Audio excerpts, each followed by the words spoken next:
আমি কেন বারবার ঝর্ণাতে ছুটে আসি, কারণ ঝর্ণার মাঝে আসলে যে একটা ফিল পাওয়া যায়, এই ফিলটা আপনি কোনো জায়গায় গেলে পাবেন না। চলেন আজকে আপনাদেরকে ঝর্ণা থেকে ঘুরে আনি, তাও আবার সৌদি আরব রিয়াদ শহরের মাঝে। তো হ্যালো গাইস, আসসালামু আলাইকুম, this is me MD Ruhul 11। তো welcome to my new blog. তো আজকে আমি আর শিবনের রওনা দিয়ে দিই সেই ঝর্ণার উদ্দেশ্যে, যে ঝর্ণাতে ভিডিও ছাড়লে মনে করেন আপনার ফরে তো চলে। এখানে আমরা প্রায় সময় আসি, কারণ এখানে মনে করেন আপনার একটু নদীর সিস্টেম পড়ছে, আর এখানে অনেকগুলা মাছ দেখতে পাওয়া যায়। সব কিছু মিলিয়ে মনে করেন জায়গাটা একদম সেই লাগে। ঝর্ণা একদিকে, মাছ আর একদিকে, মনে করেন সবাই বসে আড্ডা মাড্ডা দেয়। এখানে শুধু আমরা না, বিভিন্ন দেশের মানুষ মনে করেন এখানে অনেকবার করে আসে, কারণ এই জায়গাটা সেই লেভেলের একটা জায়গা। এখানে খেপসা পার্টি করার লাগিয়া অস্থির একটা জায়গা। আর এখানে আইসা মনে করেন মন ভরে না, কারণ আমরাও বারবার চলে আসি এখানে। আর সবচেয়ে বেশি ভালো লাগা যেটা আমার, এই যে ঝর্ণাটা, কারণ আমি এই ঝর্ণার কারণে শুধু এখানে বারবার আসি। চলেন আপনার একটু ঝর্ণার যে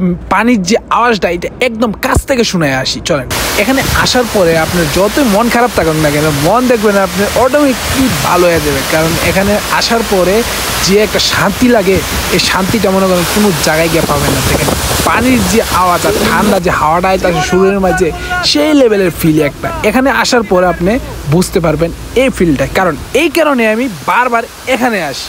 আপনি যদি আসেন একবার এখানে যান, তাহলে বারবার কিন্তু এখানে আসতে মন চাইব।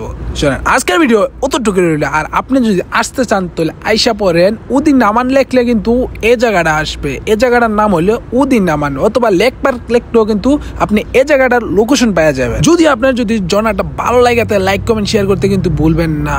আর যদি আসেন তাহলে চলে আসেন অতি তাড়াতাড়ি ঝর্ণাতে।